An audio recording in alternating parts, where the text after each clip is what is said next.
तो इस चुनाव के सबसे बड़े इंटरव्यू में गृहमंत्री अमित शाह ने आतंकवाद के मामले में भी एसपी बीएसपी पर लचर रवैये का आरोप लगाया। अमित शाह ने दोनों पार्टियों पर आतंकियों पर मुकदमे को हटाने का आरोप भी लगाया। यह सबसे बड़ा इंटरव्यू।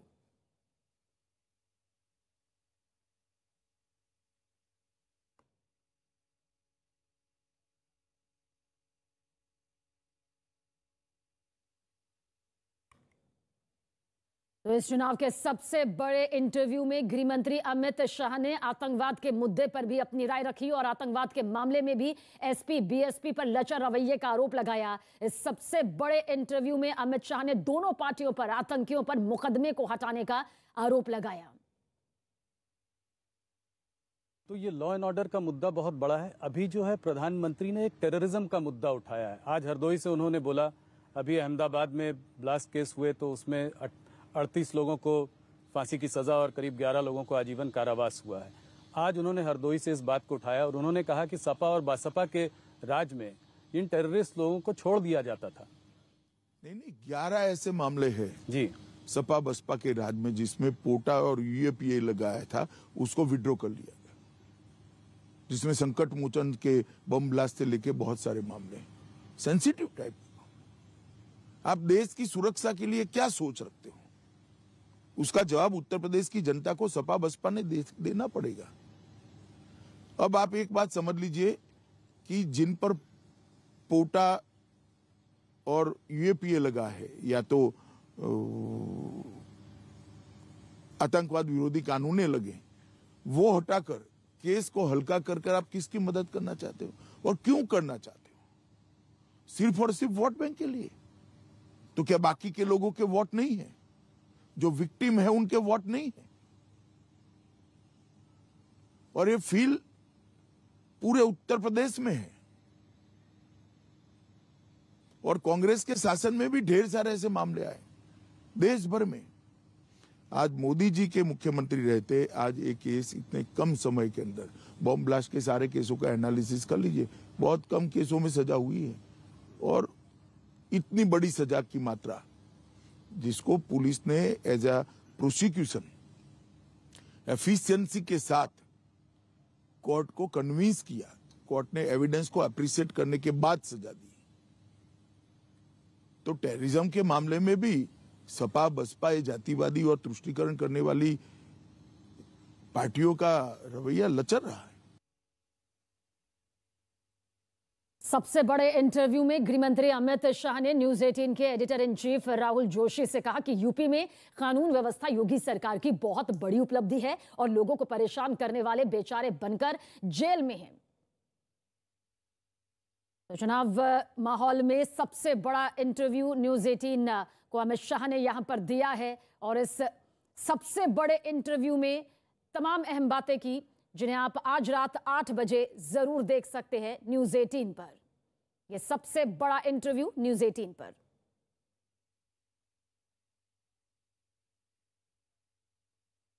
तो सबसे बड़ा मुद्दा आप लॉ एंड ऑर्डर का मानते हैं, सुरक्षा का मानते हैं? मैं उत्तर प्रदेश में लगभग 2013 की मई से लेकर 2000 की काउंटिंग तक कार से हर जिला छोड़ दीजिए, हर ब्लॉक तक लगभग गया हूँ। कोई सोनभद्र के 1-2 ब्लॉक छूट गए हो, हर ब्लॉक तक मैं गया हूँ। मैं आपको बता सकता हूँ, उत्तर प्रदेश के अंदर थाने में जाते ही एफआईआर रजिस्टर हो जाएगा, इसको कल्पना मानी जा सकती।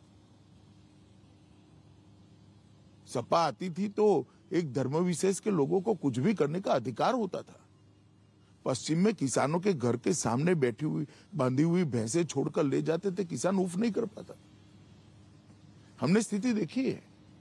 मेरठ से कई सारे लोगों ने दिल्ली में किराए के फ्लैट लेकर बच्चियों को यहां पढ़वाना शुरू किया था, वहां से पलायन हो रहा था। करोड़ों रुपए की लोगों की भूमि गुंडे कब्जा कर बैठ गए थे।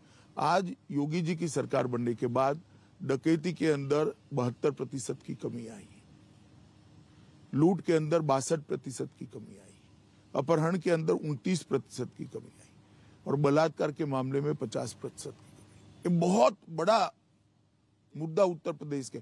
आज एक ही समय ऐसा है जब आजम खान, अतीक अहमद और मुख्तार अंसारी तीनों जेल में। उत्तर प्रदेश की जनता ये सोच नहीं सकती जी कि जो उनको परेशान करने वाले थे बेचारे बनकर आज जेल की रोटियां तोड़ रहे और वो एक चैन की सांस ले रहे। एक भी जिले में कोई बाहुबली नहीं है, एक भी जिले में कोई माफिया नहीं है।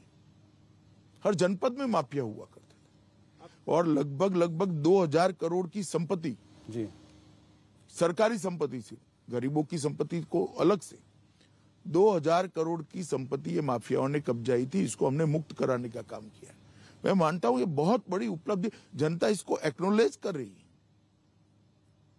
आज कानपुर शहर में रात को 12 बजे मैंने बच्चियों को स्कूटी पर जाते हुए देखा है, मन को बड़ा संतोष होता है। मैं कुछ दिन पहले की बात करता हूं जी।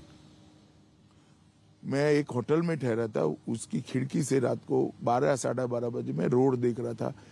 कई बच्चियां स्कूटी लेकर कानपुर में रात को 12 बजे अकेली जा रही थी।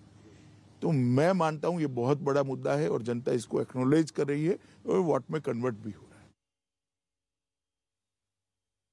बीजेपी के चाणक्य अमित शाह ने इस चुनाव में न्यूज 18 को पहला इंटरव्यू दिया। इस चुनाव के सबसे बड़े इंटरव्यू को जरूर देखिए आज रात 8 बजे।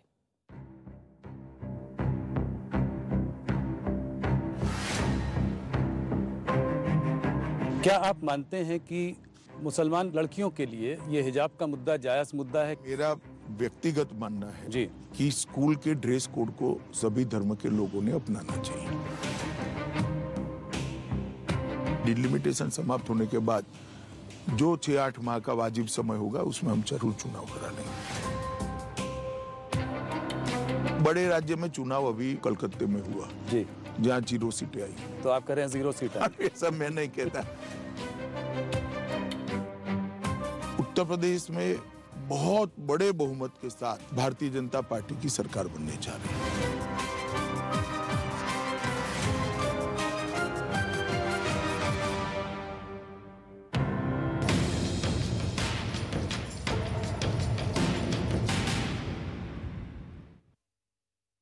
तो यूक्रेन से इस वक्त की सारी अहम खबरों पर लगातार न्यूज 18 की नजर बनी हुई है। ये अहम खबर भी आप तक पहुंचा दें कि यूक्रेन और रूस के बीच तनाव अपने चरम पर है। युद्ध की आशंका बनी हुई है। इस बीच यूक्रेन में फंसे भारतीयों को देश वापस लाने की कोशिश तेज कर दी गई।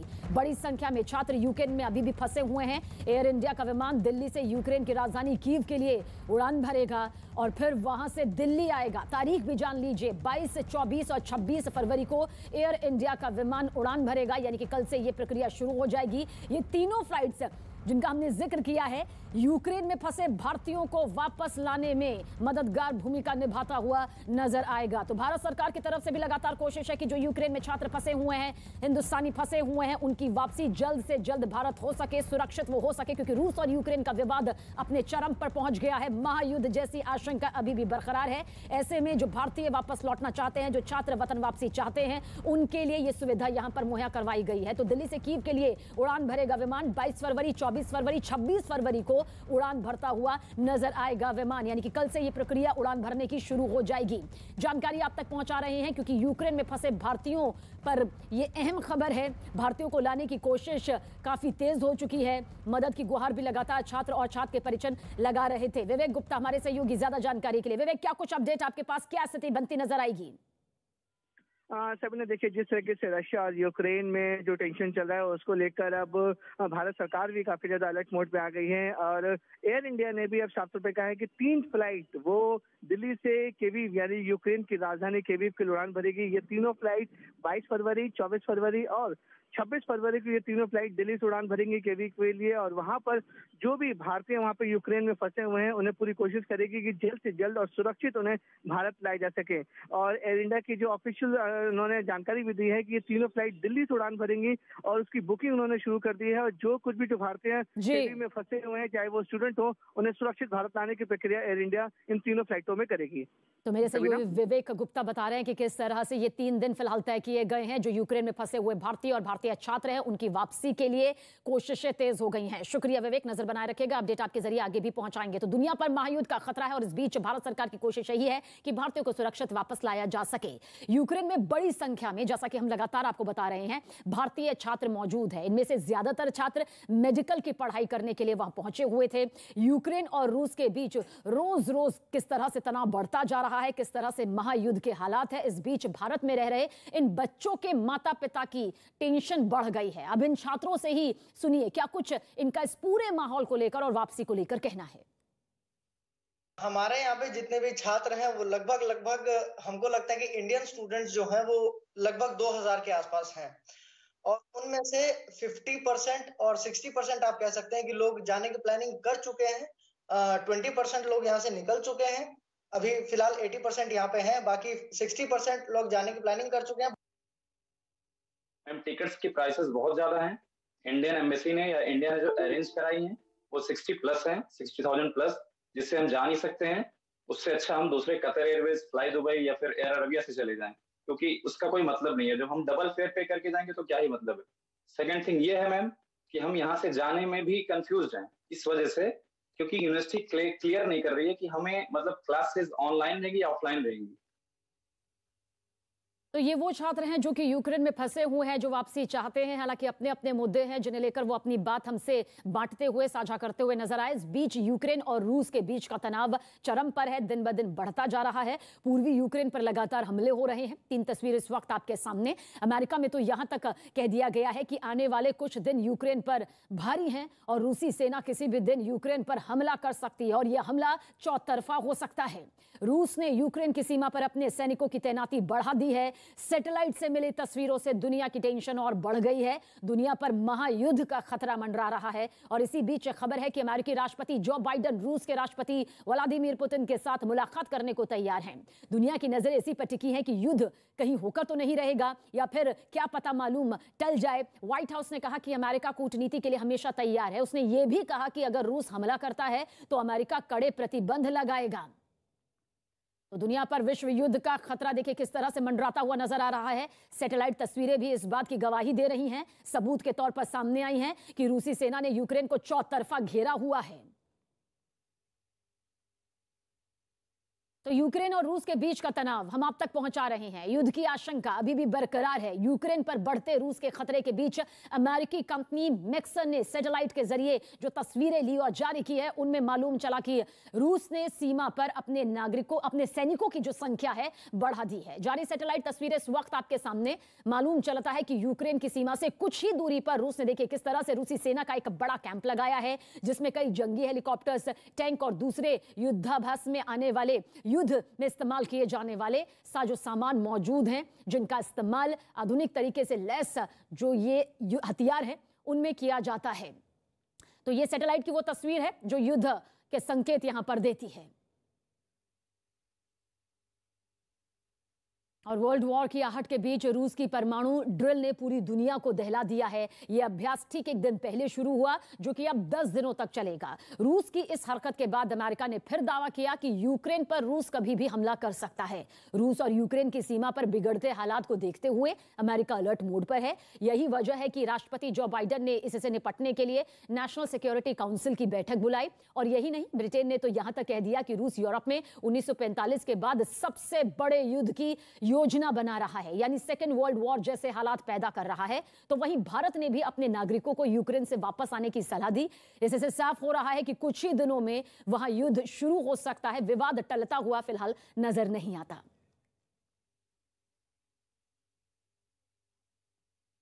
देखिए, इस बीच अमेरिका लगातार एक दावा कर रहा है और वो दावा है रूस फॉल्स फ्लैग ऑपरेशन के तहत इस युद्ध का आगाज कर सकता है, यानी कि यूक्रेन के साथ अपने युद्ध को बढ़ा सकता है। पर इस बीच जान लेना जरूरी है कि फॉल्स फ्लैग ऑपरेशन आखिर होता क्या है। दरअसल ये एक ऐसी सैन्य कार्रवाई होती है जहां पर एक देश छिपकर, जानबूझकर खुद की संपत्ति, इंसानी जान को नुकसान पहुंचाता है, जबकि दुनिया के सामने वो ये बताता है कि उसके दुश्मन देश ने ऐसा किया, जिसकी आड़ में ऐसा करने वाला देश अपने शत्रु देश पर हमला कर देता है। इस रणनीति के जरिए युद्ध शुरू करने का दोष अपने प्रतिद्वंदी देश पर वो डाल देता है और फिर जवाबी कार्रवाई के नाम पर युद्ध का ऐलान कर दिया जाता है।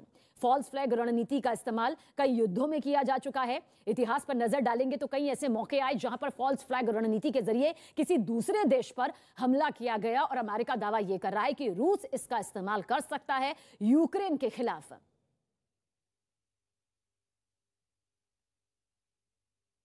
और फ्रांस के राष्ट्रपति इमैनुअल मैक्रो और रूसी राष्ट्रपति व्लादिमीर पुतिन के बीच में पूर्वी यूक्रेन में संघर्ष विराम को लेकर फोन पर 105 मिनट तक ये लंबी बातचीत होती रही। इमैनुअल मैक्रो के दफ्तर की तरफ से बताया गया कि दोनों नेताओं ने यूक्रेन संकट पर कूटनीतिक समाधान का समर्थन करने पर सहमति जताई और जल्द ही दोनों देशों के विदेश मंत्री भी इस मसले पर मुलाकात कर सकते हैं, बातचीत हो सकती है।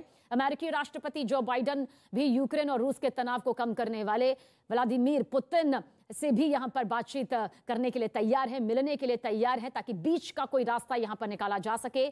यूक्रेन के राष्ट्रपति ने जेलेंस्की ने रूसी राष्ट्रपति व्लादिमीर पुतिन को बैठक करके संकट का हल निकालने का प्रस्ताव दिया। जेलेंस्की ने म्यूनिख सुरक्षा सम्मेलन से रूसी राष्ट्रपति पुतिन को मुलाकात का यह प्रस्ताव दिया है। जेलेंस्की ने कहा कि संकट के शांतिपूर्ण समाधान के लिए यूक्रेन सिर्फ कूटनीति के रास्ते पर चलता रहेगा। और इस बीच बड़ी खबर आपको बता दें कि रूस यूक्रेन संकट पर इस वक्त की यह सबसे अहम खबर, हमले में रूस के एक सैनिक की मौत यहां पर हुई है। इस वक्त की सबसे बड़ी खबर आप तक पहुंचा रहे हैं। इस बीच रूस की तरफ से दावा किया गया कि यूक्रेन की सेना की तरफ से फायरिंग की गई है और एक सैनिक मारा गया है, जबकि एक जख्मी हो गया। रूस की तरफ से दावा किया गया है कि यूक्रेन ने दोनेत्स्क शहर के 2 स्कूलों पर बमबारी यहां पर की है। इस वक्त की बड़ी खबर देखिए, जिस महायुद्ध का हम जिक्र कर रहे हैं, जिन सैटेलाइट तस्वीरों को आप तक पहुंचा रहे हैं, मौके के हालात की क्या तस्वीरें हैं वो पहुंचा रहे हैं, वो हालात को बताती है कि महायुद्ध की तरफ ये बढ़ रही है। क्या फिर ये युद्ध शुरू हो चुका है? इशारा इस तरफ करती हुई नजर आती है। कुछ प्रश्न चिन्ह जरूर हैं, लेकिन इतना तय है कि युद्ध जैसे हालात और युद्ध का आगाज काफी हद तक इन खबरों के जरिए तय होता भी दिखाई देता है। रूस यूक्रेन संकट पर देखिए, यह सबसे बड़ी खबर, बहुत बड़ी खबर है। हमले में रूस के एक सैनिक की मौत है और जिस फॉल्स फ्लैग ऑपरेशन का जिक्र किया जा रहा था, जो अमेरिका यहां पर दावा कर रहा था कि रूस ऐसा दावा कर सकता है, इसके पीछे की सच्चाई क्या है हालांकि अभी यह साफ नहीं है, लेकिन रूस का एक सैनिक जख्मी भी हुआ है, एक की मौत भी हुई है। रूस का 2 स्कूलों पर बमबारी का दावा यहां पर सामने आ रहा है। रूस यूक्रेन संकट पर यह बड़ी खबर है और युद्ध की शुरुआत, महायुद्ध की शुरुआत देखिए कुछ इसी तरह से होती है, जहां पर एक चूक होती है या फिर एक कदम बढ़ता है, एक हथियार का इस्तेमाल होता है और फिर एक महायुद्ध की वो तस्वीर सामने आती है जिसमें सिर्फ और सिर्फ तबाही की दास्तां लिखी जाती है। रूस का एक सैनिक जख्मी भी हुआ है, एक सैनिक की मौत हुई है, 2 स्कूलों पर बमबारी का दावा रूस की तरफ से किया जा रहा है। अमेरिका पहले ही कह चुका है कि उसे रूस के दावों पर यकीन नहीं है, शांति की बात पर यकीन नहीं है। फॉल्स फ्लैग ऑपरेशन का भी जिक्र उसकी तरफ से किया गया है। तो अमेरिका लगातार दावा कर रहा है कि रूस फॉल्स फ्लैग ऑपरेशन के तहत इस युद्ध का आगाज करने वाला है। हम आपको लगातार बता भी रहे हैं कि फॉल्स फ्लैग ऑपरेशन होता क्या है। फॉल्स फ्लैग ऑपरेशन एक ऐसी सैन्य कार्रवाई होती है जहां पर एक देश छिपकर जानबूझकर स्वयं की संपत्ति, इंसानी जान को नुकसान पहुंचाता है, जबकि दुनिया के सामने वो ये बताता है कि उसके दुश्मन देश ने ऐसा किया है। इसकी आड़ में ऐसा करने वाला देश अपने शत्रु देश पर हमला कर देता है। इस रणनीति के जरिए युद्ध शुरू करने का दोष वो अपने प्रतिद्वंदी देश पर डाल देता है, फिर जवाबी कार्रवाई के नाम पर युद्ध का ऐलान कर दिया जाता है। फॉल्स फ्लैग रणनीति का इस्तेमाल कई युद्धों में इससे पहले भी किया जा चुका है। इतिहास के पन्नों को पलटेंगे तो कई ऐसे युद्धों के बारे में जानकारी मिलेगी। अमेरिका यह भी कह रहा है कि रूस इस ऑपरेशन का इस्तेमाल कर सकता है, यानी कि रूस पहले खुद ही अपने नागरिकों को नुकसान पहुंचा सकता है, खुद ही अपनी संपत्ति को नुकसान पहुंचा सकता है और इसी का बहाना लेकर इसी की आड़ में यूक्रेन पर हमला कर सकता है और यह महायुद्ध की तस्वीर नजर आ सकती है। हालांकि इसके पीछे सच्चाई कितनी है, क्या वाकई रूस ऐसा सोच रहा है या फिर ये अमेरिका को जो दावा है वो खारिज होता हुआ दिखाई देता है, ये बात की बात है। लेकिन फॉल्स फ्लैग ऑपरेशन इतिहास के पन्नों में दर्ज है, ऐसा कई बार हुआ है और रूस पर यह शक इसलिए जताया जा रहा है क्योंकि कई बार सैन्य टुकड़ियों को वापस लेने का जो संदेश रूस ने दावे के तौर पर दिया था वो तस्वीरों के जरिए सच साबित नहीं हो पाया। न्यूज एजेंसी एएफपी के हवाले से खबर है कि फ्रांस के राष्ट्रपति इमैनुअल ने कहा है कि रूसी राष्ट्रपति बेलारूस से सेना हटाने की तैयारी कर रहे हैं। इमैनुअल और व्लादिमीर पुतिन तनाव को घटाने को लेकर तैयार हो गए हैं। इमैनुअल मैक्रो और पुतिन ने त्रिपक्षीय बातचीत के लिए वो तैयार हैं। यूक्रेन के प्रतिनिधि मंडल और रूस यूरोप के ओएस ये तीनों संगठन इस संकट को हल करने को लेकर बातचीत यहां पर करने वाले हैं। यूक्रेन संकट को कूटनीतिक समझौते के तहत हल करने पर जोर दिया जा रहा है। तो बड़ी बैठकें यहां पर हो रही हैं।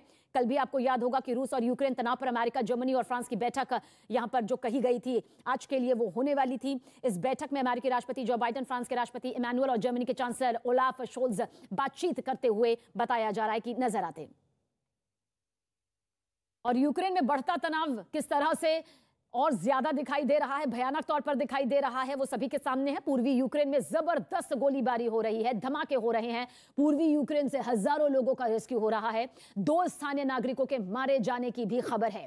पूर्वी यूक्रेन में रह रहे लोग काफी डरे सहमे हुए हैं। पूर्वी यूक्रेन में अलगाववादियों के नियंत्रण वाले दोनेत्स्क शहर के उत्तरी हिस्से में कई विस्फोटकों की आवाज सुनी गई।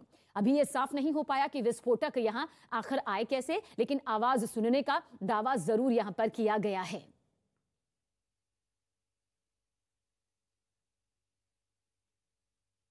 और इस बीच यूक्रेन में रह रहे भारतीयों ने खौफनाक मंजर बयां किया है। यूक्रेन से भारत लौटे छात्रों ने कहा कि सीमावर्ती शहरों को खाली कराया जा रहा है। परमाणु युद्ध के डर से लोग डरे हुए हैं। अभी भी यूक्रेन में हजारों भारतीय छात्र रह रहे हैं। भारतीय छात्रों का कहना है कि अगर युद्ध हुआ तो भारी जनहानि होगी। मैं आभार व्यक्त करना चाहूँगा इनके अभिभावकों का, जैसे प्रिंसिपल साहब घनश्याम जी मीणा का भी, कि माता पिता ने मजबूत डिसीजन लिया कि बच्चों आप यूक्रेन से भारत आ जाओ, आपका जीवन सुरक्षित है तो सब कुछ जीवन में मिलेगा, जीवन नहीं है तो आगे कहाँ से मिलेगा।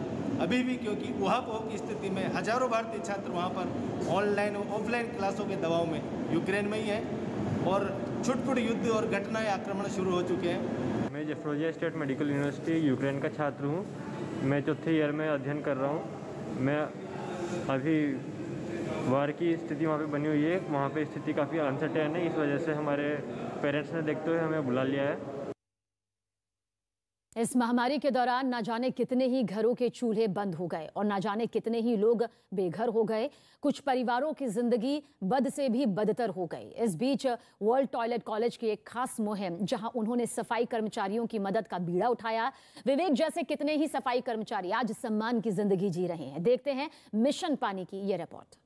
स्वच्छता और पानी, पानी, पानी, हमको बचानी है ये जिंदगानी। लॉकडाउन समय ऐसा आया कि उसने हर इंसान को निचोड़ कर रख दिया। मेरे सामने ऐसे काम आ गए जो मैंने कभी जिंदगी में किए नहीं थे, जो कि सफाई को लेकर थे। अब सफाई को लेकर काम तो किया, मेहनत भी की, पर कभी किसी ने ये नहीं कहा कि बेटा तूने साफ सुथरा रहना, अपने बच्चों के बारे में भी सोचना है। कभी किसी ने ये नहीं कहा कि हाँ कोई चोट पीट लग जाए कि तुम्हें कोई दवाई दिलवा दें। ऐसा कुछ नहीं हुआ आज तक। ना किसी ने कोई आज तक कोई ड्रेस दी, ना जूते दिए। इस काम से निकलकर मेरी मुलाकात राशिद अंसारी से हुई, जिससे मैं वर्ल्ड टॉयलेट कॉलेज से जुड़ा। विकास जब यहाँ ट्रेनिंग लेने आए थे तब वो कोविड के बाद बिल्कुल बेकार हो चुके थे। उन्हें कहीं काम नहीं मिल रहा था, वो सैनिटेशन के काम से जुड़े हुए थे। तब उन्होंने मुझे बताया कि सर मैं एक पढ़ा लिखा व्यक्ति हूँ, मेरे फैमिली में भी सब जॉब करते हैं, लेकिन कोविड का जो दौर आया उस समय मैं नौकरी से बिल्कुल बेकार हो गया और मुझे उस समय गटर में उतर के भी काम करना पड़ा, इससे मुझे पैसे मिल सके, मैं अपने बच्चों का पेट भर सकूँ। तो बोले सर मुझे आपकी ट्रेनिंग प्रोग्राम के बारे में पता चला है, अगर कोई मेरे लिए बेहतर विकल्प है यहाँ पे जॉब का तो प्लीज़ आप मुझे इसके लिए बताइएगा, कांटेक्ट करिएगा। तो हमने उनसे कहा कि पहले आप ट्रेनिंग लीजिए, अपने आप को तैयार कीजिए। हमने उनको यहाँ पे ट्रेनिंग दिया, तैयार किया और हरी भरी पटियाला वेस्ट मैनेजमेंट जो इस प्रोग्राम में पार्टनर है, आज वो व्यक्ति एक वार्ड का सुपरवाइजर है, सारी सफाई का काम देखता है। आज उसको म्यूनिसिपल काउंसिलर, म्यूनिसिपल कॉर्पोरेशन के लोग सब उसको जानते हैं, तो उसके लिए एक बहुत सम्मान की बात है। तो मुझे ये बात है कि अच्छी लगी कि हम हाउस कीपिंग के अलावा भी और भी ऐसे सेक्टर सैनिटेशन में खुल रहे हैं उनके लिए, जहाँ पे अपने आप को ले जाके एक बेहतर विकल्प पा सकते हैं जॉब का। स्वच्छता और पानी, पानी, पानी, हमको बचानी है ये जिंदगानी। बीजेपी के चाणक्य अमित शाह ने इस चुनावी माहौल में सबसे पहला इंटरव्यू न्यूज़ 18 को दिया। इस चुनाव का सबसे बड़ा इंटरव्यू देखिए।